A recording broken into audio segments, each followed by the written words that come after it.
அண்ணாமலை பாஜகவில் என்ன நிலைமையில இருக்கிறாருன்னே தெரியலன்னு சேகர் பாபு பேசியிருக்கிறாரு சார். அண்ணா, நான் சேகர் பாபு ஒரு மாதிரி அண்டி பிழைக்கிற ஆண்டி இல்லைங்கண்ணா. இந்த பள்ளி எல்லாம் பார்த்தீங்கன்னா இந்த செவுத்துல ஒட்டிக்கிட்டு சுத்திக்கிட்டு இருக்கும் வீட்டில். அந்த பள்ளி கத்துனா மட்டும்தான் செவுத்துல ஒட்டி இருக்கிறது தெரியும். இன்னைக்கு சேகர் பாபு அவரை பார்க்கணும்னா முதலமைச்சருடைய ஜீப்பில் ஓரத்தில் பள்ளி மாதிரி ஒட்டிட்டு போவார்.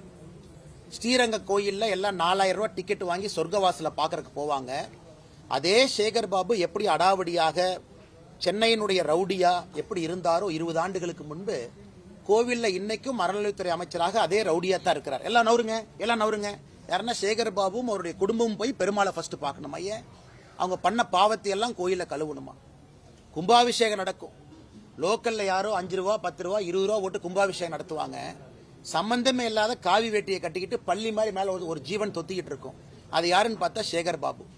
அந்த மனிதருக்கெல்லாம் பதில் சொல்லி என் தரத்தை நான் தாழ்த்திக்க விரும்பலீங்கன்னா, செவுத்துல ஒட்டி இருக்கிற பள்ளியும் அறிவாலய செவுத்துல இருக்கிற பள்ளியும் முதலமைச்சருடைய ஜீப்ல சைட்ல ஒட்டிட்டு போற ஜந்துவும் ஒரே பேரு தான். அது சேகர் பாபு.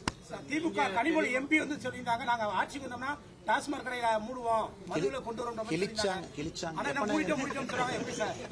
கனிமொழி அவர்கள் நல்ல ஒரு மனநிலை மருத்துவரை போய் பார்க்கணும். நல்ல மருத்துவரை போய் பார்க்கணும். அவருக்கு இந்த 15 வருஷம் வீடியோல கனிமொழி அக்காக்கு போட்டு காட்டணும். இந்த சில படத்துல பாத்தீங்கன்னா, ஏதோ ஒரு படத்துல பார்த்தேன், இந்த காலையில ஒரு உயிர், நைட்டு ஒரு உயிர். ரெமோ, அம்பியன், அம்பி, அன்னியன் ஒரு கேரக்டர் அப்பப்ப மாறும். அந்த கேரக்டரா கனிமொழி அக்கா மாறிட்டாங்க. தேர்தல் வரும் பொழுது டாஸ்மார்க்க மூடுவேன், தேர்தல் நடந்து முடிந்த பிறகு எஸ்கேப்பு, அதன் பிறகு 5 ஆண்டுகள் கழித்து திமுகவினுடைய தேர்தல் வாக்குறுதி குழுவினுடைய தலைவி. நீங்க 2021 கொடுத்த வாக்குறுதியினுடைய வெள்ளை பேப்பரை கொடுங்கன்னா சிரிப்பாங்க, அதை பத்தி பேச மாட்டாங்க. அதனால கனிமொழி அவர்கள் எப்படி பேசுறாங்கன்னே தெரியல. அந்நியனா பேசுறாங்களா, அம்பியா பேசுறாங்களா, இல்ல ரெமோவா பேசுறாங்களான்னு தெரியாது. மாறி மாறி பேசக்கூடிய அரசியல்வாதியாக அருமை அக்கா கனிமொழி அவர்கள் என்று மாறி இருக்கின்றார். மணப்பெண்ணின் பிரத்யேகமான திருமணம்